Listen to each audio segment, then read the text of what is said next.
ያለነው ብርድ ላይ ነው። ጤንነት ምን ይገኛል? ሆዳችን እንዳይጎድል እንዳይበርደን ነው እንጂ ጤንነትማ ምን ብርድ ላይ ቁጭ ያለ ሰው ምን ጤና አለው? ምድር ዘመረት ይሄ ራሱ ሲረግጡት ውሃ ነው የሚሆነው። 9 ሰው ሞቶብናል። ከዚህ ውስጥ 9 ሰው ሞቷል በራብ ምክንያት ማለት ነው። አሁን በበሽታ ደግሞ ደም ግፊት የሚይዘው ስኳር በሽታ የሚይዘው ብዙ ሰው በሽተኛ ሰው አለና ብዙ ኤችአይቪ የሚጠቀም ሰውም አለ። መድኃኒት የማያገኝ ምግብ የማያገኙ ወጥተው የማይችሉ ደካማዎች ብዙ ሰዎች አሉ። ከዛ የመጣ ነው ሰው እዛ ሲታረጅ ለነፍሳችን ብለን ልማ ሲታረጅ አይኔ አይታይ ጉልበት የማለቀ በቃ እንደዚህ አለፈ እና ራበን ያለፈው ይሄ ወደ አመት ቢያልፍ ወደ አመት እንኳን ልጆቹ ቀርቶኛ ያጡመን አንዲት እንቆላል አጥተን መቼም ቤት ያጣየው ነው ዝም ብለን ስንወል በጣም ነው ያመመን። ጤና ይስጥልኝ ተመልካቾቻችን፣ የወቅታዊ አምድ መሰናዷችን ነው ይዘንላችሁ የቀረብነው። የዛሬ የወቅታዊ አምድ መሰናዷችን እንግዲህ እንደሚታወቀው በሀገራችን በተለያዩ አካባቢዎች የሰብአዊ ቀውሶች እየተከሰቱ ነው የሚገኙት። እንግዲህ ሰው ሰራሽ በሆኑና ሰው ሰራሽ ባልሆኑ የተፈጥሮ አደጋዎች ምክንያት ማለት ነው በርካቶችም ከቤታቸው ከቀያቸው እየተፈናቀሉ ይገኛሉ። በዚህ ምክንያት እንግዲህ በርካቶች ለራብም ጭምር ነው እየተዳረጉ የሚገኙትና ይህንን በተመለከተ ማህበረ ቅዱሳን ባለፉት ዓመታት የተለያዩ ድጋፎችን እያደረገ ይገኛል። እንዳጠቃላይ ምን ይመስላል ያደረጋቸው ድጋፎች፣ አሁን ያሉትንስ እንዴት ይመለከታቸዋል ስንል ደግሞ በማህበረ ቅዱሳን ሙያ ማህበራዊና ኢኮኖሚያዊ አገልግሎት ምክትል ኃላፊ ዲያቆን ንጉሴ ባለው ጊዜውን እንግዳ አድርገን ጋብዘናል። እንኳን ደህና መጡ። እንኳን ደህና ቆያችሁ። እንደ ሀገር በተለይ የሰው ሰራሽ የተፈጥሮ አደጋ የተከሰተባቸው አካባቢዎች ላይ ምን ያህል ዜጎች በችግር ውስጥ ይገኛሉ ወይም ደግሞ የሰብአዊ እርዳታ የሚያስፈልጋቸው ዜጎች ምን ያህል ናቸው አካባቢዎች ውስጥ በተመሳሳይ የሚለውን ለጥያቄነት ለመንደርደሪያነት እናንሳው። እንደ ማህበረ ቅዱሳን የተጠና ጥናት ካለ የተመለከታቸው ነገሮች ካሉ። እንደሚታወቀው እንደ ሀገር ብዙ ማህበራዊ ቀውሶች ነው ያሉት። እንደ ዋና ዋናዎቹን እንኳን ለመጥቀስ በታይሚንግ ስናየው አሁን የማህበረ ቅዱሳን የሙያ ማህበራዊና ኢኮኖሚ አገልግሎት ከጅጅጋ ጀምሮ ነው ድጋፍ ማድረግ የጀመረው። እንግዲህ እንደሚታወቀው ጅጅጋ ሐምሌ 2010 ሐምሌ 28 2010 ጅጅጋ የነበረ ችግር ነበር። አብዛኛው ደግሞ ያኔ በአንድም በሌላም ኦርቶዶክሳውያን ነበር የተጠቁት። የዚያን ጊዜ ነበረ 2011 ደግሞ ከዚህ ከጥምቀት በዓላት ጋር ተያይዞ በተለይ ወደ ሐረርጌ ባሌ አካባቢ የጥምቀት በዓል መስቀል ሲደርስ እንደዚህ በዓላት ሲደርሱ ከሚፈጸሙ አገልግሎቶች ጋር ተያይዞ ችግሮች ነበሩ። 2012 ደግሞ ጥቅምት ላይ በፖለቲከኛ ወይም ጀዋር ተከበብኩ ባለ ጊዜ የነበረ ከፍተኛ የሆነ ችግር ነበር። ባሌ፣ አርሲ፣ ሐረርጌ፣ ዶዶላ እና አካባቢው እንደዚህ በተለይ ባሌ፣ ሐረር፣ ሻሸመኔንም አካባቢ ጨምሮ ጥቅምት 2012 አካባቢ የነበሩ ችግሮች ነበሩ። እንደገና ሰኔ 2012 ደግሞ እንደምናስታውሰው ሰኔ 23 2012 ደግሞ ከአርቲስት ሃጫሉ ሞት ጋር ተያይዞ ደግሞ ኦልሞስት መላ ኦሮሚያ ሊባል በሚችል ሁኔታ ሰላሌንም ጨምሮ ደቡብ ምዕራብ ሸዋንም ጨምሮ ከፍተኛ ችግሮች ነበሩ። ከዚያ በኋላ ደግሞ 2013 ደግሞ የሰሜኑ ጦርነት ትግራይ አካባቢ የነበረው ጦርነት ነበር።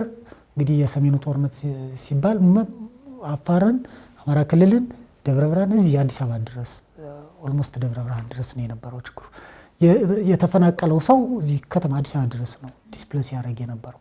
ከዛ በኋላ ደግሞ 2014 ደግሞ እነዛ ችግሮች ሳይፈቱ 2015 2016 ደግሞ ድርቅ ነበር ደግሞ። ስለዚህ ልክ ኮንቲኒየስ በሆነ ቀውሶች ነው በመሃል ኮሮናም ነበር የመጣው። መሃል ላይ ደግሞ እንዳልሽው ኮሮና ነበረ። ገዳማት፣ አብነት ትምህርት ቤቶች የሚፈናቀለው ሰው በሰው ሰራሽም በተፈጥሯዊ እንትንም እየተቀያየረ ችግሩ እየጨመረ ነው የመጣውና እንግዲህ ማህበረ ቅዱሳን ከ2010 እንደው በጎላ እንኳን ስናነሳ ማለት ከዛ ፊት ያለውን እንኳን ተተነው 2010 ሐምሌ ጀምሮ ነው ድጋፍ ማድረግ የጀመረው። ስለዚህ ይሄ ሁሉ ቀውስ እየተጨማመረ የተፈጠረው ቀውስ ሳይፈታ ተጨማሪ ቀውስ እየተጨመረ ነው የሄደው።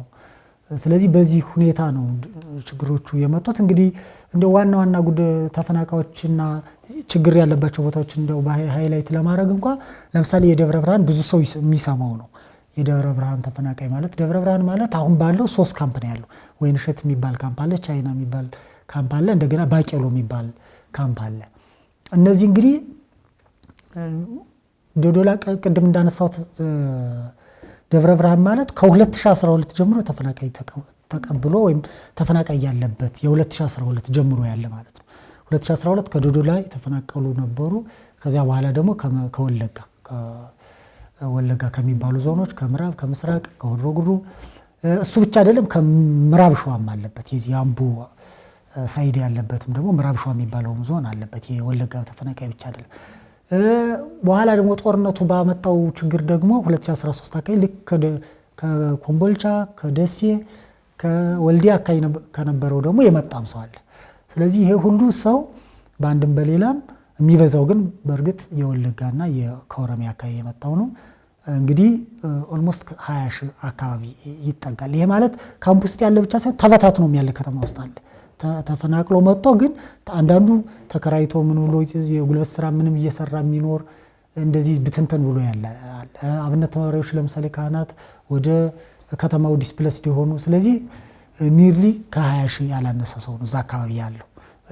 ካምፕ ውስጥ ብቻ ያለው ሳይሆን ከዛ ውጭም ያለ ስላለ በአሁኑ ሰዓት ማለት ነው። አዎ ከዛ ውጭም ያለ ስላለ ከዛው እንግዲህ አሁን ከደብረ ብርሃን ከዚህ ውስጥ ደግሞ ካህናት አሉ ወደ 40 ምናምን ካህናት 45 አካባቢ ካህናት ከነቤተሰቦቻቸው እንግዲህ ማለት አሁን አንድ ካህን ስንት አገልግሎት ዘግቶ እንደሚመጣ ኦልሞስት እዛ አካባቢ ያለችው ቤተክርስቲያን ሙሉ በሙሉ ነው ዲስፕሌስድ የሆነችው በተለይ ወለጋ አካባቢ ያለው ማለት ነው። ይሄ አንዱ የደብረ ብርሃን ነው። ሌላው የዚህ የወለጋ ተፈናቃይ ማለት ሰቆጣ ድረስ አለ። ለምሳሌ ሰቆጣ ላይ 600 አካባቢ ሰው አለ ከዚህ የሄደ ማለት ነው።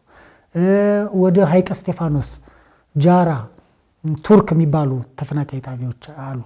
ሀይቀ እስጢፋኖስ ደሴ ዙሪያ ማለት ነው። እነሱም ደግሞ ተመሳሳይ አለ። የደሴ ዙሪያ ማለት እሱ ብቻ አይደለም። ከዛም ደግሞ በጦርነቱ የመጣ ደግሞ በዛ አካባቢ በነበረው ጦርነትም ተፈናቅሎ አሁንም ችግሩ እዛ አካባቢ ያለው ችግር ስለሚታወቅ አለ። ወልዲያ አካባቢ ለምሳሌ ሰሜን ወሎ ወልዲያ ዙሪያ ድሌ ሮቃ፣ ራያ ቆቦ፣ ዘለቀ እርሻ ልማት የሚባል መርሳ፣ ሰንቃ፣ ላሊበላ ለምሳሌ ማለት በድርቅ የተጎዳ ይሄ ላስታ አሁን በቅርብኛም ሄደን ድጋፍ አድርገናል። ላስታ የሚባለው ወረዳ ከፍተኛ የሆነ የድርቅ ችግር የነበረበት ነው። አሁንም ድረስ ከዛ ችግር ማገገም ያልቻለ ነው። እንዲህ ያልን በየቦታው ስንቆጥር ብዙ ተፈናቃይ ነው ያለው። ለምሳሌ ጎንደር አዘዞ የሚባል ቀበሮ ሜዳ የሚባል ተፈናቃይ አዎ የአዘዞ ስፔሲፊካሊ ተፈናቃይ ሆኖ ካምፕ ነው። አዘዞ ካምፕ የቀበሮ ሜዳ የሚባል ካምፕ አለ ተፈናቃዮች ያሉበት። ከቤንሻንጉል ጉሙዝ በዚህ በጦርነቱ ከትግራይም ከአማራ ክልልም ተፈናቅለው የመጡ ሰዎች ያሉበት አለ።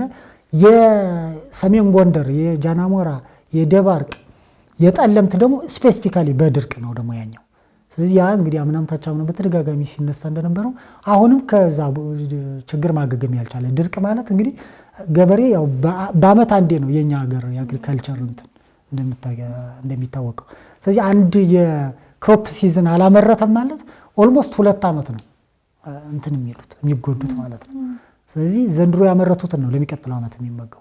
2016 15 ድርቅ ነበር፣ 17 ምንም ምርት አልነበራቸው። ምናልባት ከዚህ በኋላ ነው ትንሽ ሊያገግሙ የሚችሉ። አሁን ቢሆን ችግሩ እንዳለ ሆኖ ይሄ ብቻ ድርቁ ብቻ ሳይሆን የጸጥታውም ሁኔታ ደግሞ ስለሚታወቅ ማለት ነው። ጠለምት፣ ጃናሞራ በተለይ ወደዚህ ወደ ትግራይና አማራ ክልል ድንበር የሆኑ አካባቢዎች አሁንም በቂ የሆነ ያስተማማኝ የጸጥታ ሁኔታ ያለባቸው ስላልሆኑ ያ ችግር አለ። ሌላው ደቡብ ኦሞ ለምሳሌ ደቡብ ኦሞ አሁን ድርቅ እና የውሃ ሙላት ያለበት ነው። ደቡብ ኦሞ ማለት የጅንካ በናጸማይ ዳሰነች የሚባሉ ቦታዎች ወደ 16 ሺህ አካባቢ ተፈናቃይ ያለ ብዙ ጊዜ ያው በሚዲያም በምንም ሲነገር ስለነበር ሰው ያየዋል። የቱርካናና ይሄ የኦሞ ወንዝ ሙላት ምክንያት በተደጋጋሚ አካባቢውን እያጥለቀለቀ ከዛ አካባቢ ተፈናቅለው ሰዎች ይነሳሉ።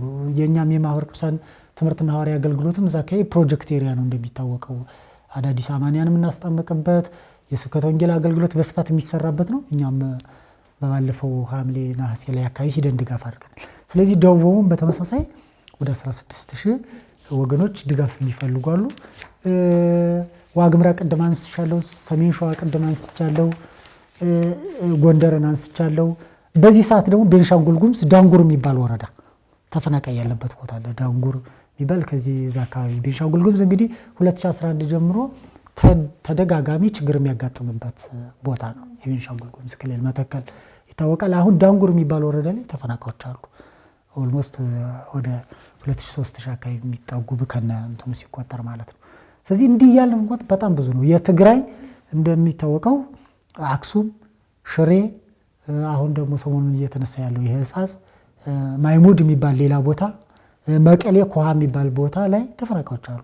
ስለዚህ ይሄንን ያው መንግስትም ሌላውም አካል ያውቀዋል ኖርማሊ። ስለዚህ እንደ ሀገር ያለው አሁን ጦርነት፣ ሃይማኖት ተኮር ጥቃቶች፣ መፈናቀሎች እነዚህ ሁሉ ተደማምረው ሰው ሰራሽም ተፈጥሯዊ ሁኔታዎችም እየፈጠራቸው ብዙ ነው ያሉት። አሁን ይሄ ማለት ብዙ ጊዜ እንደው የተሻለ መረጃ የሚገኝባቸውና ሚዲያዎችን በቀላሉ የሚናገሯቸው ነው። ከዛ ውጭ ግን በአጠቃላይ ባለው የኢኮኖሚ ክራይሲስ ደግሞ በየቤቱ ደግሞ ማህበራዊ ድጋፍ የሚፈልግ በሴፍቲኔት የሚኖር ድጋፍ የሚፈልገው ደግሞ ሳይቆጠር ማለት ነው። እና አጠቃላይ ያለው ችግር እውነት ለመናገር ሰፊ ነው። ያው የዝናብ እጥረት ድርቅ ከጧቱ ይዞ ከመጀመሪያው ከእርሻው ባለው እንደተዘራ ድርቅ በቃ እንኳን ለይሉ ለከፍቱ ሳሩ ውሃው ባለው እንዳጠረ ባለው ቀረ በቃ ሀዛን ይዞ ያው አሁንም የሚከሰተው ደግሞ ያው ባለው ይሄ ደግሞ ተወለወቅት የመጣው ዝናብ ደግሞ ያው ጭራሽ የሌለ ነገር ፍጹም የሆነ ዝም ብሎ ባለው ነው የቀረ በቃ ዝም ከፍቶቹም አለቁ። ሁሉም ነገር ድርቋል አለቀ። ሁሉም ነገር ድርቋ አይደለ እዛው የሆነው ድርቁ ትንሽ አንዳንድ የተረፈውም ደግሞ ዝናብ ነው እዛው የከሰረ ጥራጥር ባቄላ አተር የሚባል ምንም የለም። ክስር ነው ዝም ብለን ነው። አረ ድርቅ ሆኖብና ምን በላዋተን ነው እንጂ ድርቅ ሆኖብና ምናምን በጉ ከፍቱ ምናምን አለቀብን። እኛም ደግሞ ምን እንብላ ምን በልተን እንተማር። የሰብአዊ ቅርስ መስፋፋት በዜጎች ላይ የሚያስከትለው የራሱ የሆነ ጫና አለ። በተለይ ስነ ልቦናዊ ቀውስ ያስከትላል። ከጤና አንፃር በተመሳሳይ የተለያዩ ጫናዎች ያሳድራሉ። ተማሪዎች ከትምህርት ገበታቸው ሄደው የማይማሩበት ሁኔታ ይፈጠራልና እስቲ ስለዚህ ጫና እናንሳ። በርካታ ጫናዎችን በቅርበት ስለምታውቋቸው። እውነት ነው። እውነት ለመናገር እንደኛ ሀገር ያለ እንደ ኢትዮጵያ ያለ ሀገር ላይ እንደዚህ ማህበራዊ ቀውሶች ሲፈጠሩ እንትኖቹ በጣም መልቲ ዳይሜንሽናል ናቸው። የሚያመጣው ክራይሲስ ማለት ነው። አንደኛ የኛ ማህበረሰብ ብዙ ጊዜ ኔትወርክ ሆዶ የመኖር ተከባብሮ ተፈቃቅሮ የመኖር ሶሻል ካፒታሉ ብዙ ነው። በነገራችን ላይ እኛ አሁን እንደ ሀገርም የሁሉ ችግር እየደረሰብን በዚህ ደረጃ ራሱ እየኖርን ያለ ነው በጣም ስትሮንግ የሆነ ማህበራዊ ካፒታል ስላለን ነው። ሰው በጣም ፈሪሃ እግዚአብሔር አለው። ምንም ይመን ምን ማለት ነው ሙስሊም የሚሆን ፕሮቴስታንት የሚሆን ምንም ይሁን አምላኩን ይፈራል፣ ሰውን ያከብራል። ያለ ሶሻል ካፒታል ለረጅም ጊዜ እንደ ሀገር ያለን ትልቅ የሆነ ማህበራዊ መሰረት ስላለን እንጂ የደረሰው ጉዳት ወይም እንዲህ አይነት ችግሮች ሲያጋጥሙ የሚደርሰው ጉዳት ከባድ ነው። ለምሳሌ ጦርነትና ሃይማኖት ተኮር ጥቃቶች ባሉባቸው ወይም ተፈናቃዮች ዲስፕሌስመንት ሲያጋጥም ኦልሞስት ወደ ዜሮ ነው የሚመለሰው። ሰው ገንዘቡን ያጣል፣ ንብረቱን ሀብቱ ይወድማል፣ ቤቱ ይወድማል። የነበረው የኢኮኖሚ ሱቅም ሰርቶ ይኖር ነግዶ የሚኖር አርሶም ምን ብሎ የሚኖር በግብርና የሚተዳደር ኦልሞስት ዜሮ ነው የሚሆነው። እሱ ብቻ አይደለም፣ ቤተሰቡን ያጣል፣ እናቱን አባቱን ያጣል ህፃን ከሆነ። ስለዚህ እንትኑ አንድ ብቻ አይደለም፣ ንብረት ብቻ ቢወድም እኮ ብዙ ሊመለስ ይችላል ንብረት ወይም የሰው ህይወት ብቻ አንድ ወይ ሁለት ሰው ብቻ ቢሆን የሚሞተው በጣም እንትኖቹ ብዙ ስለሆኑ ኦልሞስት ዜሮ ነው የሚሆነው ሰው። ስለዚህ እኛ ሀገር ደግሞ እሱ ብቻ አይደለም። ያ ሲሆን ቀርበው የሚያማክሩ የሃይማኖት ትምህርት ለምሳሌ ተፈናቃዮች ላይ የማጽናኛ ትምህርቶች ብዙ ጊዜ የሉ። ሰው አሁን አንዱ ሳይኮሎጂካሊ በጣም የሚከብደው የማጽናኛ ትምህርቶች ትሪትመንት ካውንስሊንግ የሚሰጡ ሳይኮሎጂካል ሳይካትሪክ ትሪትመንት የለም። ኦልሞስት በቃ እንደው የምንሯሯጠው አነሰን በዛም ምግብ የማድረሱ ላይ ነው። በእርግጥ እውነት ነው፣ እሱ መቅደም አለበት። ግን ከሱ በላይ ሰው ስለ ልቦናው ይጎዳል። ለምሳሌ አንድ ህፃን ልጅ ከሆነ ቦታ ሲፈናቀል ወላጁን ወይም ቤተሰቡን አጦ ሲሰደድ አስበው አእምሮ ላይ ምን አእምሮ የሚጠይቀውን ጥያቄ እንኳን መመለስ አይችልም እኮ።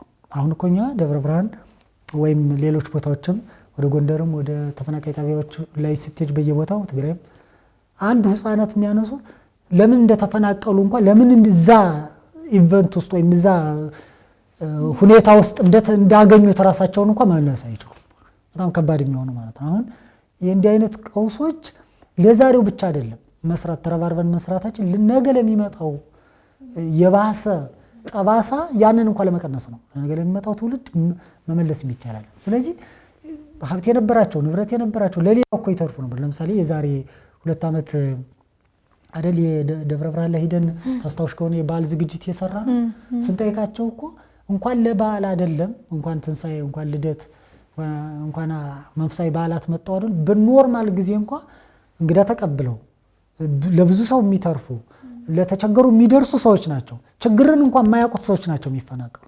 ችግርን እንኳን እንዲህ አይነት አሰቃቂ ህይወትን እንኳን በሆነ አጋጣሚ እንኳን አይተውት የማያውቁ ሰዎች ናቸው። ስለዚህ ሁሉ የሞላለት ሁሉ ያለው ሰው ደግሞ ሲፈናቀል እና ባዶ ሲሆን ባንዴ እውነት ለመናገር በጣም ከባድ ነው። እሱ ብቻ አይደለም ህፃናት ለምሳሌ አክሱም ላይ ተፈናቅለው ካገኘናቸው ተፈናቃዮች 6 ወር 6 ቀን 5 ቀን ወይም 1 ሳምንት ያልሞላት አራስ አግኝተን ወደው ወልዳ ማለት ነው። እና የምትናገርበት መንገድ ስታየው እንግዲህ እኔ ብቻ አይደለም ልጅ እንኳን ስደት ውስጥ ነው የተወለደው ትላለች። እና ዛሬ ባትመጡ እኔ እንግዲህ አራስ ናት ወልዳለች ምንም ነገር መቀም ሰው ሁሉ አልነበረኝም ያለችን እናት ነበረች አክሱም ላይ ማለት ነው። ልክ በየቦታው ደብረ ብርሃንም ወደ አዘዞም ሌሎች ቦታዎች ዋግምራም ሲኬድ ሰቆጣ ላይ ተመሳሳይ ድምጾች ነው ያሉት። እና ህፃናት ደግሞ ይበዛሉ፣ አረጋውያን ይበዛሉ። ለምሳሌ ደብረ ብርሃን አይነ ስውራን ሁሉ አሉ ካምፕ ላይ አይተናል በተደጋጋሚ። አካል ጉዳተኞች አሉ፣ አረጋውያን አሉ፣ ህፃናት አሉ፣ ደግሞ ሴቶች አሉ። ገና 5 ዓመት 6 ዓመት ያልሞላቸው በጣም ብዙ ህፃናት 10 ዓመት 12 ዓመት ያልሆናቸው ህፃናት ከ10 ዓመት በታች የሆኑ ህፃናት አሉ በየቦታው። እና እነዛ ልጆች እንትኑን እንኳን አያውቁትም ማለት ነው። የተፈጠረውን ነገር እንኳን ምን እንደሆነ እንኳን ከራሳቸው ጋር ትግል ወላጅ እዛ ያለው እንኳን ይዟቸው የተሰደደው ሰው እንኳን ለመንገር የሚሰቅቅ ምን ብለሽ ነው የምታስረጂው? አባባ ማማ ከቤታችን ወጣን ለምን እዚህ መጣን ብሎ ለሚጠይቀው ህፃን እንኳን ለማስረዳት እንዴት ብለሽ ታስረጂው? ደግሞ ባይኑም አይቷል እኮ በሩጫ ሲወጣ ነፍስን ለማትረፍ በአሰቃቂ በሆነ ኢንቫይሮንመንትና ሁኔታ ውስጥ ተሰዶ ሲመጣ ደግሞ አይቷል። ለማስረዳት እንኳን አይመችም። እንደው ለአእምሯቸው በሚመች መንገድ እንኳን ጉዳዩን ቀለል አድርገሽ ላስረዳ ብትይ እንኳን ጥያቄው የሚያባራ አይደለም የህፃናት ላይ ሲሆን። እና ያለው ችግር እውነት ለመናገር በጣም ከባድ ነው። እሱ ብቻ አይደለም። ሰው 1 ዓመት 2 ዓመት እኮ ካምፕ ውስጥ ሊቆይ ይችላል። 2 ወር 3 ወር 4 ዓመት እስቲ እንዴት ይቆያል ሰው? 6 ዓመት 5 ዓመት ካምፕ ውስጥ መቀመጥ ምንድን ነው አስቢው እንዴት እንደሚጨንቅ ማለት ነው። አሁን የደብረ ብርሃን እኮ ቅድም እንዳልኩሽ 6 ዓመት 5 ዓመት የሆነ ተፈናቃይ ነው ያለው። ከ2012 ጀምሮ 2013 ጀምሮ ስንቆጥር 6 ዓመት 5 ዓመት። ደብረ ብርሃን እዚህ ቅርብ ስለሆነ ነው ደብረ ብርሃን ደጋግመን የምናነሳው። ሰው ከአዲስ አበባ ይሄድ ነበር፣ አሁን ማንም አይሄድም። ምክንያቱም መንገድ ላይ ያለው ሁኔታ ሴፍቲም የለም። ሰውም አንዴ ሁለቴ ነው የሚሰጥ እንጂ ኮንቲኒዩስ በሆነ መንገድ ደግፍ ስትዩ እንትን ይላል፣ ይሰላቻል የሚሰጠው ሰው ራሱ ማለት ነው። ስለዚህ እነሱም ኖሯቸው እየሰለቻቸው ተስፋ እያጡ ሰውም ያለበት ያኗኗሩ ሁኔታ ተስፋ የሚያስቆርጥ እየሆነ ነው ያለውና የደብረ ብርሃንም የወልዲያዎቹም ሌላውም ቦታ ያለው ተፈናቃይ የትግራውም ጭምር ማለት ነው። አጠቃላይ ችግሮቹ ምንም እንኳን የተቻለው ድጋፍ ለማድረግ ጥረት እየተደረገ ቢሆንም በመንግስትም በሌላውም አካል ግን ዘላቂ እስካልሆነ ድረስ እንትን ይላል እውነት ለመናገር ማለት ነው። ሁለተኛ ምግብ ብቻ አይደለም ሰው የሚፈልገው፣ የንጽህና መጠበቂያ ይፈልጋል፣ መድኃኒት ይፈልጋል፣ አልባሳት ይፈልጋል። የሚኖረው ድንኳን ውስጥ ነው። ዝናብ እኮ ክረምት ሲመጣ እኮ ከላይ ከታች ውሃ ነው እኮ የሚሆነው ማለት ነው እንትኑ ራሱ ካምፑ። ያ ሲሆን በጣም አስቸጋሪ ነው እውነት ለመናገር ማለት ነው። እና እንትኑ ችግሩ ማለት የደረሰው ሰቆቃ ወይም እያጋጠመ ያለው ህይወታቸው ላይ እውነት ለመናገር ከምንለው በላይ ነው።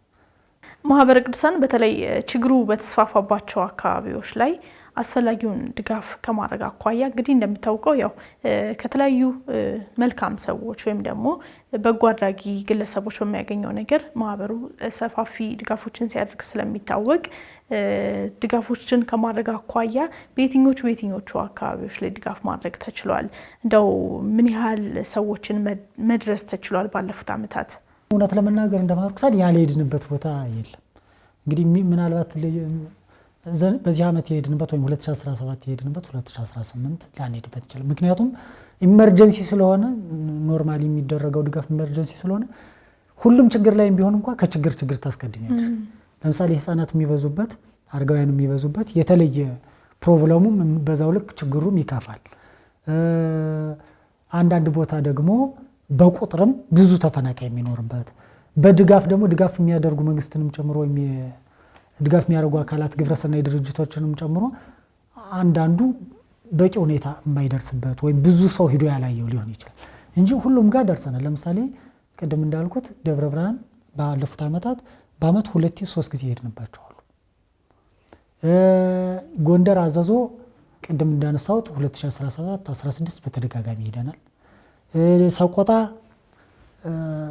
ዋግምራ የሚባለው ዞን ማለት ነው። ሰቆጣ ከተማ ብቻ ሳይሆን በድርቁ ምክንያት ሳህላ ሰየምት የሚባል ወረዳ ሄደናል። አበርገሌ ሄደናል። ዝቋላ የሚባል ቦታ ሄደናል። ወረዳዎች ናቸው እነዚህ በዚህ ድርቁ በነበረው ሰዓት ማለት ነው። እንዲሁ ሰሜን ጎንደር ጠለምት ሄደናል። በድርቅ በነበረ ጊዜ ደባርቅ ሄደናል። እዛ አካባቢ በሙሉ ሄደናል በተደጋጋሚ ባለፉት ዓመታት ትግራይ አክሱም ሄደናል። ሽሬ ድጋፍ አድርገናል። አክሱም አድርገናል። መቀሌ ኳ የሚባል ተፈናቃይ ጣቢያ እሱ ላይም ድጋፍ አድርገናል። አምናም ታች አምናም በተደጋጋሚ አሁንም ደግሞ ቀጣይ ደግሞ የሚደረግባቸው ቦታዎችም ይኖራሉ ማለት ነው። የደቡቡን ቅድም አንስቻለሁ። ደቡቡም ሁለቴ ነው በናጸማይ የሚባለው ቦታ ኦሞራቴ በናጸማይ አምናም ሄደናል። ታች አምናም ሄደናል 2016-17። ስለዚህ ኦልሞስት ሁሉም ጋር ሄደናል። ያልሄድንባቸው ቦታዎች የሉ። ግን ያው የኛ የአቅም መጠን ደግሞ እንደሚታወቀው ነው። ስንሄድ ምናልባት ያለው ሰው 16,000-13,000 ይሆናል፣ 10,000 5,000 ይሆናል። እኛ ግን ይዘነው የምንሄደው ነገር ምናልባትም 400-500 ሰው ብቻ ድረስ የሚያደርግ ሊሆን ይችላል። ምክንያቱም አንድ ላይ ስለሆኑ እዛ ያለው የተፈናቃይ ጣቢያ ላይ ያሉ አስተባባሪዎች ናቸው ለይተው ዲስትሪቢዩሽኑን የሚሰሩት። ካምፕም ስለሆነ አንዳንዴ ኢምፐርሰን ለሁሉም ላታደርሽ ትችላለሽ። ለባሰበት እነሱ መርጠው ያቀርቡልሻል፣ ለባሰበት ትሰጫለሽ ማለት ነው። ጉባኤውም ያው በርብሻ ምክንያት እየተበተነም እንትን እያለም ነው የቆየው። የሀገሩ የድርቁ ምክንያት ብዙ ጊዜ የሚያጠቃን ረሃብ ነው። የረሃብ ጉዳይ ነው። የረሃብ ጉዳይ በጣም አሳሳቢ ነው። ተማሪውም በቃ ሲርበው በጣም ሲመረው እየለቀቀ ወደ ላይ አብነት ተማሪዎች፣ የቤተክርስቲያን አገልጋዮች በዚህ የሰብአዊ ቀውስ ውስጥ ምን ያህል እየተፈተኑ ነው የሚገኙት? ምን ያህል ጎድቷቸዋል? እውነት ነው፣ ምንም ጥያቄ የለውም። አንደኛ የዚህ ጉባኤ ቤቶች፣ አብነት ትምህርት ቤቶች፣ ገዳማት በጣም በተለየ ሁኔታ የሚጎዱበት በእንዲህ አይነት ማህበራዊ ቀውሱ ጊዜ በሁለት ምክንያት ነው። አንደኛ አኗኗራቸው ለምሳሌ አንድ ገዳም ወይም አብነት ትምህርት ቤት በባህሪው የራሱ ኢንስቲትዩሽን ወይም ተቋም ስለሆነ ከማህበረሰቡ የተለየ አኗኗር ነው ያላቸው። እዛው ይማራሉ፣ እዛው ይኖራሉ፣ በደሳሳ ጎጆም ቢሆን። ስለዚህ በቀላሉ ሰው አካባቢውን ለቆ ሲሄድ እንደሌላው ቶሎ አካባቢውን ለቆ የመሄድ ቴንደንሲያቸው እንትን አይደለም። ቤተክርስቲያን ለማን ትተን እንሄዳለን? ሰው ቢሰደድ ጉባኤ ቤታችን እንዴት ትተን እንሄዳለን? የሚል እዛ አካባቢ ያለውን የቤተክርስቲያን ሀብት ቅርሱን፣ ንዋያተ ቅድሳቱን ለማን ትተን እንሄዳለን በሚል ትንሽ እዛው የመቆየት ባህሪ ያሳያሉ። በዛ ምክንያት ብቻቸውን ኦልሞስት ምንም አይነት ቢያንስ ተፈናቃይ ሲሄድ የሄደበት ቦታ ላይ የሆነ ነገር ሊያገኝ ይችላል፣ ለጊዜውም ቢሆን ማለት ነው። አንዱ እሱ ነው። ሁለተኛው ቅድም እንደተባለው ድጋፍ ሲደረግ ማንም ትዝ አይለው። ለምሳሌ የመንግስት መዋቅር ድጋፍ ሲያደርግ ወይም የኤንጂኦ ድጋፍ ሲያደርግ ምንም ትዝም የሚለው የለው። አብነት ትምህርት ቤት ገዳማት የሚባሉ ይኑሩ አይኑ ማንም ትዝ አይለው ሲጀመር ማለት ነው። ስለዚህ አንዱ በዚህ የሚጎዱበት ምክንያት ሁለተኛው ይሄ ነው። ምንም ከምነመኖራቸው ማንም ትዝ ላይለው ይችላል። ሌላው ጉዳይ ደግሞ አኗኗራ ሲኖሩ ደግሞ በልመና የሚተዳደሩ ናቸው። ህዝቡስ አርሶ አምርቶ ምናምን ነው የሚኖረው፣ ሊሻል ይችላል። ለምሳሌ እነዚህ ግን ሲጀመር በእንተ ስማ ለማርያም ብለው ለምነው የአካባቢው ማህበረሰብ እየረዳቸው ነው የሚኖሩት። ለምሳሌ ገዳማት አብነት ትምህርት ቤቱ ስለዚህ የሚረዳቸው የአካባቢው ማህበረሰብ ትቷቸው ሲሰደድ ያላቸው አማራጭ ወይ አብሮ መሰደድ ነው ወይ ደግሞ ጉባኤውን በትነው ወደ ሌላ አካባቢ መሄድ ነው። ስለዚህ የኛ ትላልቅ የሚባሉ እነ ቦሩ ሜዳ እኮ እና ሀይቅ እስጢፋኖስ እኮ በጦርነቱ ጊዜ እኮ እንዴት ሲሆኑ እንደነበር አይተናል። ሀይቅ እስጢፋኖስን የሚያክል እኮ ትልቅ ገዳም በጦርነቱ ጊዜ እኮ እንዴት እንደሆኑ አይተናል እኮ እናስታውሳለን እኮ። እነ ቦሩ ሜዳ እናስታውሳለን። አሁንም ድረስ በሰሜን ጎንደር በደባርቅ በጠለምት አካባቢ ባለው ድርቅ እስካሁንም ድረስ ባላገገሙበት ሁኔታ ምን ያህል እንደተፈተኑ እኮ አይተናል። ትግራይም ተመሳሳይ፣ ዋግምራም ተመሳሳይ። ስለዚህ ያለው ችግር ገዳማትና አብነት ትምህርት ቤቶች ይከፋል። ምክንያቱም ማንም ዙሮ የሚያያቸው የለም። ሁለተኛ ለምነው በሌሎች በምእመናን ቸርነት ላይ ነው ሲጀመርም ኑሯቸውን መሰረት ያደረገው። እነሱ ትተዋቸው ሲሄዱ የሚሰጥም ሲኖር ለምነው መተዳ እንኳ በእንተ ስማ ለማርያም ብሎክ ከተማ ውስጥ ገጠር መንደር ውስጥ ገብተው እንኳን መለመን አይችሉም። ሰው ኦልሬዲ እንኳን ለነሱ የሚሰጠው ለራሱ መሆን አልቻለም ሰው። በዚህ ምክንያት ችግሩ በጣም የከፋ ነው። ሁለተኛ እኛ ጋም እዚህ ብሮድካስትም እየመጡ በተደጋጋሚ ሲናገሩ እንደነበረው የወረዳ ቤተ ክህነት ስራ አስኪያጆች፣ የአጥቢያ አስተዳዳሪዎች በተደጋጋሚ እኮ መጥተዋል እዚህ ስናያቸው እንደነበረው። ምንም ኦልሞስት ብዙ አብያተ ክርስቲያናት ናቸው አገልግሎት ያቆሙት። በተለይ ወደ ገጠሩ የሚኖሩት የማንደብቀው ሁኔታ ነው። ምንም ጥያቄ የለውም እንኳ በ60ዎቹ በ50 ምናምን የሚቆጠሩ አብያተ ክርስቲያናትና ገዳማት ናቸው አገልግሎት ያቆሙት። በተለይ ሰሜን ጎንደር ዋግምራ አካባቢ ባለው ድርቅ በነበረው ችግር እሱ ብቻ አይደለም፣ የውስጥ የንዋያተ ቅድሳት እንኳን እያጡ ለስርዓት አምልኮ መፈጸሚያ ዕጣን፣ ዘቢብ፣ አልባሳት ምንም ነገር አንድም ሁለትም ካህን እንኳ ቢሆን ስብሐተ ንግህ አድርሶ እንዳያድር እዛው እንኳን እንዳይሆን ምን ያህል እንደተቸገሩ አይተናል እኮ። እኛ ጧፍ፣ ዕጣን፣ ዘቢብ የረዳናቸው በተለይ ሰሜን ጎንደር ደባርቅ አካባቢ፣ ጃናሞራ አካባቢ ብዙ ገዳማት ብዙ አብነት ትምህርት ቤት በዚህ ድርቅ እኮ ቅዱስ ያሬድ ደብረሃዊ ቅዱስ ያሬድ ገዳም ሳይቀር እኮ ተፈትኗል እኮ አምናታች አምና በነበረው። አሁን ምናልባት የተሻለ ነገር ሊኖር ይችላል። አምና ግን ፎርማሊ 100 ምናምን ገዳማት ነው የነበሩ ማነው መነኮሳትን የነበሩ 170 ምናምን እኛ ረድተናል። እንግዲህ አስቡ ቅዱስ ያሬድ ገዳም አሁን እንዲሆን ይባል ማን ያምናል ነው? ስለ ቅዱስ ያሬድ እኮ ብዙ ነገር እየተነገረ ነው አይደል? ግን እሱ ያስተማረበት እሱ ቅድስናውን ያስመሰከረበት ገዳም ግን የሚኖርበት አኗኗርና የገጠመው ችግር ግን በተደጋጋሚ ስንናገረው የነበረ ነው። አሁንም ቢሆን ከዛ ችግር አገግሟል አላገገም ገና ብዙ የሚፈልገው ነገር እንዳለ ሆኖ፣ ስለዚህ በአጠቃላይ ገዳማት አብነት ትምህርት ቤቶች ብዙ ችግር ነው የገጠማቸው። እሱ ብቻ አይደለም፣ የቤተ ክርስቲያኒቱ የሰው ኃይል ምንጮች ናቸው። አሁን ሰው ብዙ ጊዜ ትኩረት የማያደርግበት ጉዳይ አንድ ገዳም ሲጎዳ፣ አንድ ጉባኤ ቤት ሲፈርስ፣ አንድ ገዳም ሲበተን አንድ ብቻ አይደለም። ከዛ ሊቃውንቱ የሚመጡት ከዛ ተምረው ነው። መጽሐፍ መምህራኑ የሚገኙት ዲያቆናቱ፣ የዝማሬው ያቋቋሙ የድጓው መምህራን በሙሉ ከዛ ነው የሚገኙ። በተለይ ሰሜን አካባቢ ማለት የልህቀት ማዕከላት ናቸው። ሁሉ ነገር ያለባቸው ናቸው። መሀል ሀገር አዲስ አበባ እኮ አገልጋይ እንዲተጥለቅልቆ እኮ የምናየው እኮ ከዛ እየተማረ እየመጣ እነዛ በቆሙ ቁጥር ሌላ አካባቢ ያለው አገልግሎት ባይ ዲፎልት ከሆነ ጊዜ በኋላ ክሎዝድ የመሆን እድሉ ከፍተኛ ነው የሚሆነው እና ምንጮቹ ናቸው እየተጎዱ ያሉት። 40 ዓመት 50 ዓመት እንኳን ብንሰራ የማንመልሰው ችግር ነው እንደ ቤተክርስቲያን እየገጠመን ያለው። የአርሲ ሌላው የወለጋው ምኑ ደግሞ እንደተጠበቀው ነው።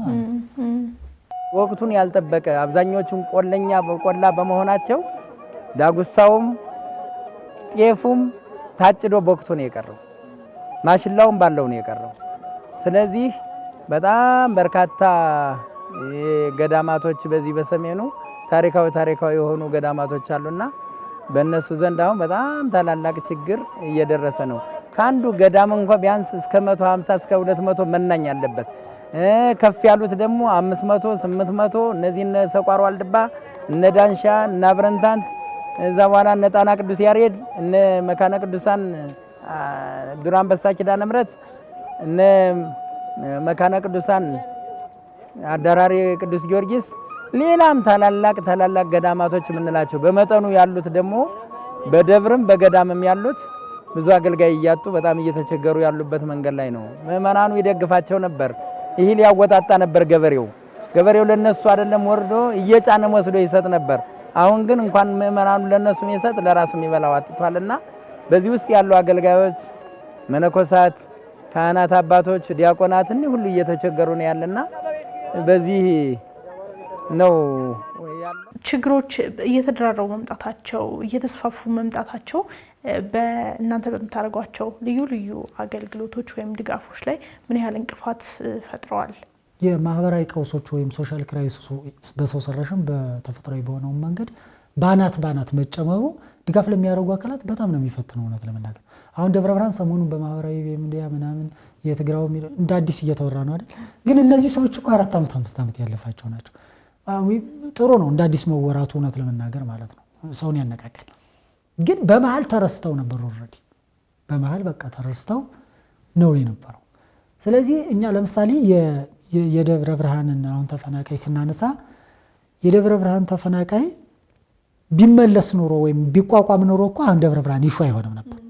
ቢያንስ ሌላ ነው የምናስበው የነበረው ማለት ነው። ጎንደር አዘዞ ያለው ትግራይም ያለው ቢቋቋም ኖሮ መልሶ ወይም ያ ችግር በዘላቂነት ቢፈታ ኖሮ አሁን ይህንን ጉዳይ አናነሳም። ምናልባት በድርቅ እያጋጠመው ስላለው ነበር የምናነሳው። ግን እሱን ሳንፈታ ነው ደግሞ ያው አርሲም ደግሞ እየሆነ ያለው አይደል? አሁን የወለጋ የትግራይ የደብረ ብርሃን የጎንደር የቤንሻንጉል ጉሙዝ እያልን እሱን ሳንጨርስ ነው ያው ወለጋና አርሲ ደግሞ አዲስ እየተፈጠረ ያለው ማለት። ስለዚህ ባናቱ ነው እየሆነ ያለው ችግሩ። እሱ ብቻ አይደለም። አሁን አማራ ክልል ባለው ችግር እኮ ብዙ ተፈናቃይ እየተፈጠረ ነው። አሁን ጦርነት ነው አማራ ክልል። ትግራይም ተፈናቃይ እንደተሸከመ ነው። ወደፊትስ ጦርነት አይመጣም ወይ የሚለው የሚያስፈሩ ሁኔታዎች አሉ። ስናየው አላርሙ ወይም የምናያቸው ምልክቶች የሚያስፈሩ ናቸው። ቀጣይ ሌላ ተፈናቃይ ተጨማሪ አሁን ካለው በላይም ላይ ፈጠር የሚችልበት ሁኔታ 100% ምንድነው ክሊር ነው ማለት አይቻልም እውነት ነው መናገር ማለት ነው። ስለዚህ ባናቱ ነው የሆነው። ለምሳሌ ደብረ ብርሃን ላይ በጣም አንድ ያጋጠመን በጣም ማረሰው 2013 ላይ ማለት 2013 የደብረ ብርሃን ተፈናቃይ እንዳለ ይታወቃል። ከወለጋ የመጣው ከሌላም አካባቢ እና አንድ እናት 2013 መስከረም ላይ ደሴ ላይ ያገኘናቸው እናት ህዳር 2013 ላይ ደብረ ብርሃን ስንሄድ ደብረ ብርሃን አገኘናቸው እና በጣም ነው የገረመኝ እኔ ማለት ነው። ከ2 ወር በፊት ደሴ ያገኘሽው ሰው ከ2 ወር በኋላ ደብረ ብርሃን ታገኘዋለሽ ማለት ነው። ምክንያቱም ጦርነቱ ያኔ ገፍቶ መጥቶ ስለነበር መጣው ማለት ነው። እየተሰደደ ደብረ ብርሃን ታገኘዋለሽ። ልክ እንዲህ ነው እየሆነ ያለው።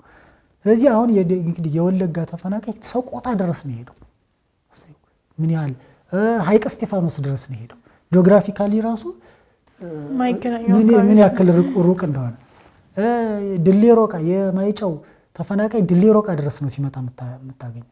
እዛ ሄደሽ ስትጠይቂያቸው ከየት እንደመጡ ይነግሩሻል። አዘዞ ተፈናቃይ ጣቢያ ቀበሮ ሜዳ የምንለው አዘዞ ላይ ያለው የጎንደሩ ከቤንሻንጉል ጉሙዝ የሚሄድ ነው። ከወለጋ የሚሄድ አለበት። ከትግራይ አካባቢ የሚመጣ አለበት ከማይጨው። ከኤርትራም አካባቢ ደግሞ ከሱዳን ድንበር ልክ እንዲህ ነው ሰው ሙቭ የሚያደርገው ማለት ነው። ስለዚህ እንትኑ ራሱ በየቀኑ ቮላታይል ነው ችግሩ። ሁለተኛው ቁጥሩን በዛው ልክ ነው። በነገራችን ላይ አሁን እንዲህ አይነት ተፈናቃይ ጣቢያዎች ላይ ያሉ ቁጥሮቹም ኮንፊደንሻል ይሄ ነው ማለት ሁሉ አትችልም። በጣም ቮላታይል ነው። ሰው ይቀያየራል፣ የሚገባለ የሚወጣል። ስለዚህ የችግሩ ቮላታይሊቲ በዛው ልክ እየጨመረ ነው የምናየው። ሁለተኛ ተጨማሪም ተፈናቃይ ደግሞ በሌላ አካባቢ ደግሞ ሲጨመር ታያለሽ ማለት ነው። ከአርሲ ወለጋ የምንለው አሁን የአርሲ እኮ ኦልሞስት የተፈናቃዩን ጉዳይ እኮ በደንብ እያወራ ነው። ብዙ ሰው እኮ ተሰዷል። ከዛ 400-500 ሰው አካባቢ የሚሆኑ ረፍ ዳታዎች ያሳያሉ። ከዛ አካባቢ ለቆ የተሰደደ ማለት ነው።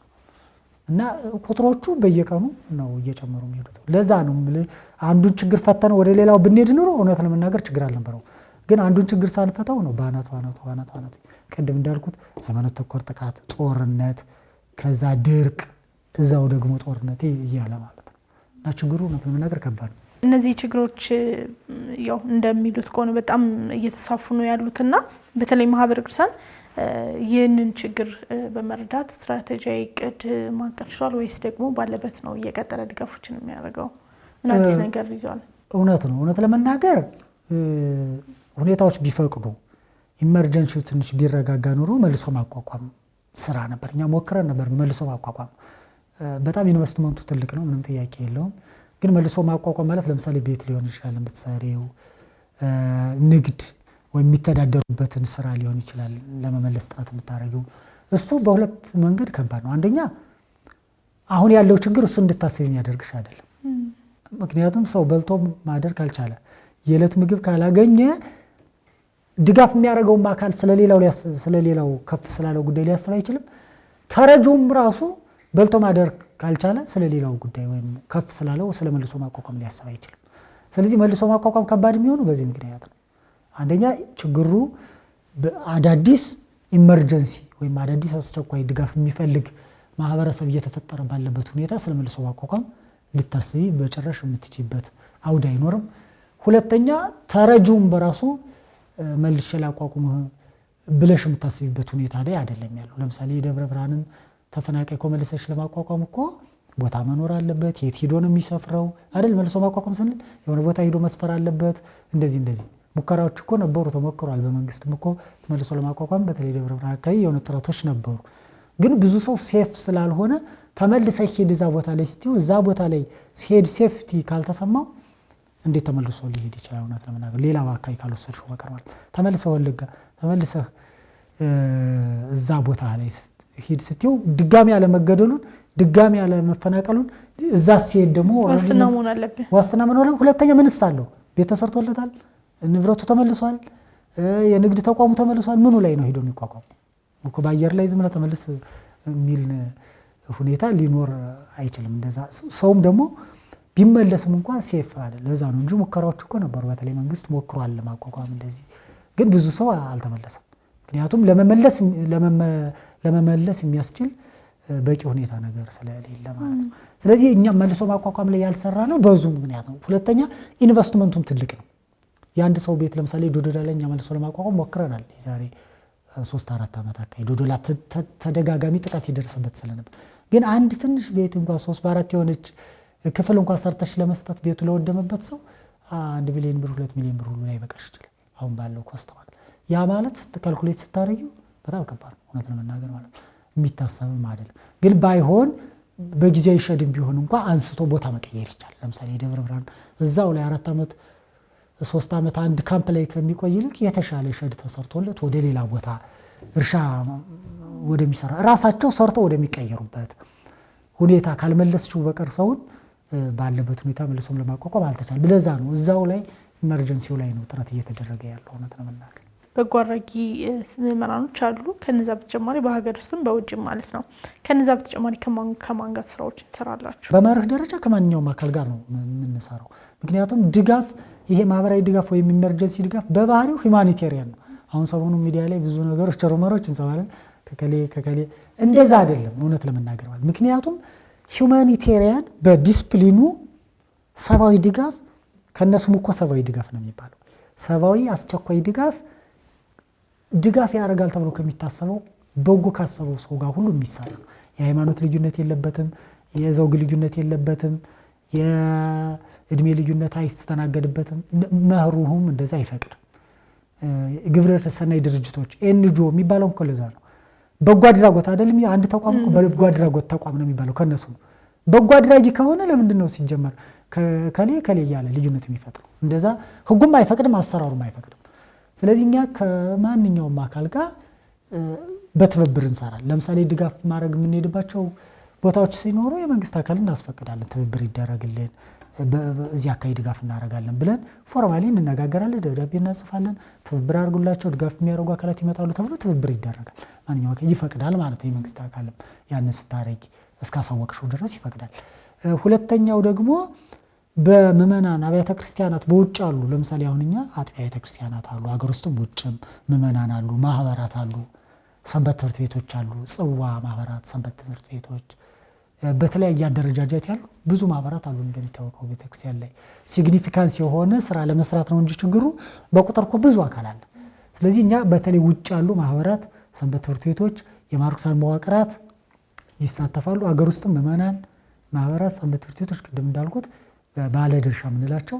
ከዛ ውጭም ደግሞ ድጋፍ ማድረግ ፈልገው ደግሞ መንግስታዊ የሚሆኑ መንግስታዊ ያልሆኑ ተቋማትም ሲመጡ በማርክሳን በኩል ብታደርሱልን ሲሉ እናደርሳለን። እሱ ብቻ አይደለም፣ እኛም ደግሞ ገፍተን ሄደን የምንጠይቃቸው አሉ። ለምሳሌ ንግድ ተቋማት፣ አክሲዮን ማህበራት፣ ጽዋ ማህበራት፣ ይሄ በቢዝነስ ኤሪያ ያሉ ደግሞ ሲኖሩ እነሱንም ድጋፍ አድርጉ። ምክንያቱም ሶሻል ኮርፖሬት ሪስፖንሲቢሊቲ የሚባለው አንድ ተቋም እንደ ተቋም ጤናማ ነው የሚባለው አንዱ ማህበራዊ ኃላፊነቱን ሲወጣ ነው። የሆነ ኤክስ ባንክ፣ የሆነ ዋይ ባንክ፣ የሆነ ኤክስ አክሲዮን ማህበር፣ የሆነ ኤክስ ብድርና ቁጠባ በህግም ይገደዳል። የሆነ ፐርሰንቱን ለማህበራዊ አገልግሎት ለተቸገሩ እንዲረዳ ድጋፍ ለሚያስፈልጋቸው አካላት እንዲያደርስ ህጉ የሚያስገድዳል፣ አሰራሩ የሚያስገድዳል። ስለዚህ ለባለ ድርሻም አጋርም ከሚባሉት ጋር ከሁሉም ጋር አብረን ለመስራት ጥረት እናደርጋለን። እውነት ለመናገር ደስተኛ ነኝ። እውነቴን ነው። ወገን ጋር ነው ያለን። ለወደፊትም ደግሞ ያለውን ነገር አሁንም ወደፊትም የነገውን እጣ ፈንታችንን በእናንተ ውስጥ ሆነን እናንተ የሚሆነው ነገር ከየትም ማመጣችሁልን ከየትም ማመጣችሁልን እናንተ ተስፋችንን ለእናንተ የሰጠኑ አመሰግናለሁ። ወንኑ ገለቴፈኑ ገለቶማ ጉዶ ገለቶማ ፉላ ጅርተኒት ማቲ ከንቃበተኒ ቤል ከንቃበተኒ ዋን ከናን ከኑ ደቀብደኒ ዩ ዋቀዮን ሰኒያ ከኑ ዋቂሰና ቀርቃሩ ፉላ ጅርተኒት ሰኒያ ያዳቱ ዋቀዮና በጣም እናመሰግናለን። በጣም እናመሰግናለን። እናንተን ባላችሁበት ያኑሩልን። ይህንን ነገር ተረድታችሁ መታችሁ ስላገዛችሁን እጅጉን እናመሰግናለን። እንደዚህ ወርወር አይበሉ። እግዚአብሔር ይስጣቸው። የሰጣቸውን ሲሳይ አይሰድባቸው። ቁጭ ብለው ይብሉ። እንጀራቸው ሰፊ ይሁን። በደህና ደረጃ ላይ ይውደቁልን። ይህንን ነው ለሰጠን ሰው ሁሉ ምስጋና የምንሰጠው። አሁን ማህበራዊ ሚዲያዎች አሉና በተለያዩ ማህበራዊ ሚዲያ ላይ እየወጡ ያሉ አካባቢዎች አሉ። ነገር ግን ደግሞ ያልታዩም ጭምር ስላሉ እንደ ማህበረ ቅዱሳን በቂ የሆነ መረጃም ስላለው በተለያዩ አካባቢዎች ቀጣይ ላይ ምንድነው ለመስራት የታሰበው ነገር? ሰው ያንድ ወቅት ኢሹ ያደርገዋል ጉዳዩን ማለት ለምሳሌ አሁን ሰሞኑን እንኳን ያለው በእርግጠኝነት ከሁለት ሳምንት ወይም ከወር በኋላ ማንም ተዘይለው ማህበራዊ ሚዲያው ወይም የሚዲያ በባህሪው እንዲህ ነው። የሆነ ጊዜ በቃ ሴት የሚያደርጋቸው ነገሮች አሉ። አንድ ቀን ሁለት ቀን በሆነ ጉዳይ ላይ ሙቪ ያደርግና ከዛ ይረሳዋል። እንደዛ ነው እየሆነ ያለው። ስለዚህ የኛ አንዱ ጉዳይ ማህበረ ቅዱሳን ድጋፍ ሲያደርግ ለዛ ነው ከ2010 ጀምሮ ያልኩት 2010 ላለፉት 6 ዓመት ኮንቲኒየስ ድጋፍ እያደረግን የመጣ ነው። ችግሩም እንዳለ ስለቀጠለ፣ ሁለተኛ ተጎጂዎችም ያለባቸው የመሰረታዊ ፍላጎት ስለቀጠለ ማለት የመሰረታዊ ፍላጎት ጥያቄያቸው ስለቀጠለ፣ ስለዚህ አንዱ ጉዳይ ሰው ወቅታዊ ብቻ ባያረገው ነው ሪከመንድ ማለት የሆነ ጊዜ ብቻ ተጫዋች ሆን ምን ነገ መርሳት የለብን። አዘሴም ታይም እኮ ስለ ደብረ ብርሃን የዛሬ 2 ዓመት 3 ዓመት እኮ ተጫዋል። ትግራይም ስላለው ደቡብም ስላለው ኦሮሚያም ስላለው ስለየጉዳዮች ተጫዋል። ግን የሆነ ጊዜ ጉዳይ ብቻ ካደረግነው ችግሩ አይፈታም፣ በቃ ይረሳል። አንደኛ ይሄን ምለው ጉዳዩን ራሱ ኢሹ በማድረግ ማለት ነው። ሁለተኛ ድጋፍ አድራጊዎቹም የሆነ ጊዜ ብቻ ድጋፍ አድርገው ከቆመ ይረሳል፣ ይተዋል ማለት ነው። ለዛ ነው እኮ ተረስቶ ስለቆየ ነው እኮ ጉዳዩ በጣም ሲቪር ሆኖ የጠበቀን። አሁን የደብረ ብርሃንም የሌሎችም ወለጋም በየቦታው ያለውም ሰቆጣም ጎንደርም ደቡብም ኦሮሚያም የትም ቦታ ነው ብለው ያለው ችግር በዚህ ደረጃ ያነጋገረው ረስተነው ስለቆየን ረሃቡ፣ ጽሙ፣ ተፈናቃዮች ያሉበት ሁኔታ የሆነ ጊዜ ላይ ስንደነግጥ በጣም አሰቃቂ ሆኖ እናገኘዋለን ማለት ነው።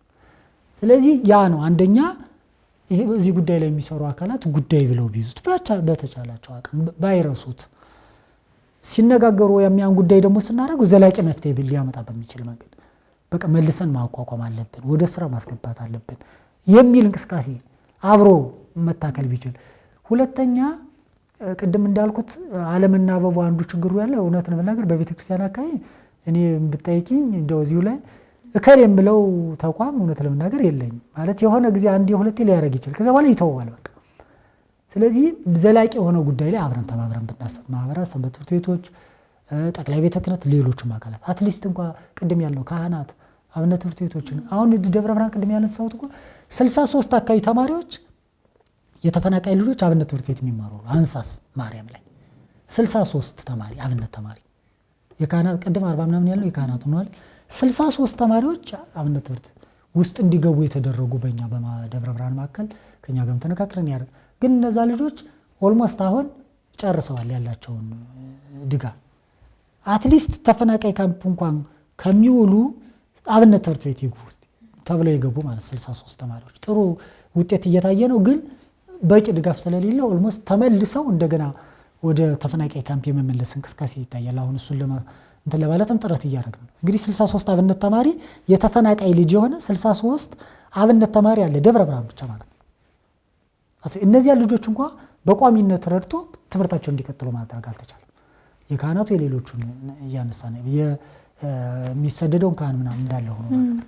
ስለዚህ አንደኛው ጉዳዩን የአንድ ወቅት ብቻ አናድርገው፣ ችግሩ እየቀጠለ ነው ያለው። ሁለተኛ ቅድም እንዳነሳሁት ተፈናቃይ ያለው አሁንም ሌሎችም አካላት እየተናገሩት እንዳለ ሁሉ እኛም ደጋግመን የምናገረው ደብረ ብርሃንና ትግራይ ወይም ሕጻጽና ደብረ ብርሃን ብቻ አይደለ ያለው። አዘዞ አለ፣ ቤንሻንጉል ጉሙዝ ዳንጉር አለ፣ ደቡብ ኦሞ ዳሰነች አለ፣ ሰቆጣ አለ፣ ከተማ ውስጥ አክሱም አለ፣ ሽሬ አለ እያለ ነው ያለ ነው። ስለዚህ ሁሉም እኩል ችግሩ እንዳለ ሰው አንደርስታንድ ያድርግ። ሀይቅ እስጢፋኖስ፣ ቻይና፣ ቱርክ የሚባሉ ተፈናቃይ ድል ሮቅ አለ። በድርቁ ምክንያት ይኸው ላስታ ወረዳ አሁን በመከራ ውስጥ ያለ ነው። ቡግና አምና የሆነ ጊዜ በጣም የተነገረለት ቡግና ሰሜን ወሎ ውስጥ ካሉ ቡግና ወረዳ አሁን ቡግናን ትዝ የሚለዋል፣ ግን ሰዎቹ እኮ በዛው ችግር ውስጥ ነው ያሉት። ስለዚህ ችግሩ በጣም ብዙ ስለሆነ ሰው ብዙ ድጋፍ የሚፈልግ አካል እንዳለ አሁንም ኮንሲደር ቢያደርገው የሚል ነው አንደኛው። ሁለተኛው ደግሞ ተባብሮ መስራት ቢቻል የሚል ነው። በእኔ በኩል ጥያቄ እንጨርሻለሁ። ምናልባት ያላነሳሁት ሀሳቦች ካሉ ዘላቂ መፍትሄ ላይ ብናስብ ነው የመጨረሻ መልእክቴ። ሁለተኛው ጉዳይ ግን አሁንም ብዙ ሰው በነገር ነው መጠን ነው የሚንቀሳቀሰው፣ ወይም በጮህን መጠን ነው ረጅ የሚመጣው አይደል የሚባለው። ጎረቤት ካልጮኸ ማን ነው ባለቤት ካልጮኸ ጎረቤት አይረዳም ነው ከነ ብሂላችን። ስለዚህ ችግሩን በደንብ ማሳየት ላይ ጥረት ማድረግ የሚመለከታቸው አካላት መንግስትም የምንበለው ዋቴቨር የሚችለው መንግስት እኮ የሚችለውን እያደረገ ሊሆን ይችላል፣ ጥረት ያደርጋል እኮ። ግን ሰዎቹ ግን ከዛ በላይ 15 ኪሎ ዱቄት 25 ኪሎ ዱቄት ስንት ቀን ነው ሰውን የሚያቆየው? እውነት ለመናገር ማለት ነው። ደሞስ ዱቄት ብቻ ነው ወይ ነው አንድ ሰው በልቶ የሚኖረው? ህፃናት ዱቄት ብቻ ነው ወይ የሚያስፈልጋቸው? አረጋውያን መድኃኒት፣ አልባሳት፣ የመኝታ ቁሳቁስ አይፈልግም ወይ ሰው? ክረምት ሲሆን ፀሐይ ሲሆን እንዴት ነው ሰው እየኖረ ያለው? በድንኳን ውስጥ እኮ ኖርማሊ እኮ ጊዜ ሸዶች እኮ ናቸው፣ ድንኳኖች ናቸው ብዙዎቹ። እንደ ቆርቆሮ ቤት እንኳ ያለበት እኮ የለም እኮ ኦልሞስት ማለት አብዛኛው እኮ ሸድ ነው፣ ድንኳን ነው። ድንኳን ደግሞ ንፋስና ፀሐይ ሲፈራረቅበት እየተበጣጠሰ ክረምት ሲሆን እኮ እንዴት እንደሚሆን እኮ አይተናል እኮ ደብረ ብርሃን። ቻግኒ የዛሬ ስንት ዓመት ቻግኒ ተፈናቃይ በነበረ ጊዜ ቻግኒ ላይ የቤንሻንጉል ጉሙዝ ተፈናቃይ አይተናል። ዝናብ ሲዘንብ እኮ ጥርግርግርግ አድርጎ እኮ ነው ይዞት ሄደው። እንዲህ አይነት ኬስ ተመሳሳይ እዚህ ሀይቅ እስጢፋኖስ አጋጥሟል። ድንኳናቸው ፈርሶ ዝናብ ሲመጣ ሀይቅ እስጢፋኖስ ያሉ ተፈናቃዮች ከወለጋ የሚሄደው እዛ አካባቢ ያለው ማለት ነው። ስለዚህ ችግሩ ከምንለው በላይ ነው እውነት ለመናገር ማለት ነው። እኛ የአንድ ወቅት እናደርገውና ሆ ብለን በዛው ይረሳል። ስለዚህ ያለው ችግር ረሃብ፣ ምግብ ምናምን ብቻ አይደለም። መድኃኒት፣ አልባሳት፣ የንጽህና መጠበቂያ፣ ህፃናት ቤት ውስጥ ሲሆን ስንት ትምህርት በጣም እኮ ከባድ ነው። ስንት ነገር ሰው እኮ አሁን ባለው ሁኔታ እኮ ቤታችን እንኳን እየኖርን እኮ ሰው ኑሮውን መቋቋም አልቻለም፣ ያለውን ችግር መቋቋም አልቻለም፣ እንኳን ተፈናቃይ ሲኮን ማለት ነው። እና ችግሩ ከዚህ በላይ ነው። ለዘላቂው መፍትሄና ዘላቂ ለሆነው የመልሶ ማቋቋም ዘላቂ የሆነው ድጋፍ ላይ ሰው መረባረብ ቢችል የሚመለከታቸው አካላት እዛ ላይ ቢያስቡ ለማለት ነው ፈልገው። እግዚአብሔር ይስጥልኝ። እናመሰግናለን። በማህበረ ቅዱሳን ሙያ ማህበራዊና ኢኮኖሚያዊ አገልግሎት ምክትል ኃላፊ ዲያቆን ንጉሴ ባለው ጊዜ እንግዲህ ጊዜዎትን ወስደን ነው ሰፊ ማብራሪያ ይሰጡና በተመልካቾቻችን ስም በድጋሚ እናመሰግናለን። እግዚአብሔር ይስጥልኝ። እኔም አመሰግናለሁ። እናመሰግናለን። ተመልካቾቻችን ለዛሬ ያዝነው የወቅታዊ አምድ መሰናዶ የተከታተላችሁትን ይመስል ነበረ። ቀሪ መርሃ ግብሮች ወደ እናንተ መድረሳቸውን ይቀጥላሉ። ይቆየን። በሀገራችን ረሃብ የሚያጠቃቸው ወገኖች በበዙበት በአሁኑ ወቅት ሳንመጸውት ጾም ጾመናል ማለት ማጣፈጫ ወጥ የሌለው ምግብ መመገብ ማለት ስለሆነ ሁሉም ኢትዮጵያዊ የቁርስ በጀቱን ለተራቡ ወገኖች ለመለገስ ወገኖችን በረሃብ ከመሞት እንዲታደግ ወቅታዊ ጥሪያችንን በእግዚአብሔር ስም እናስተላልፋለን።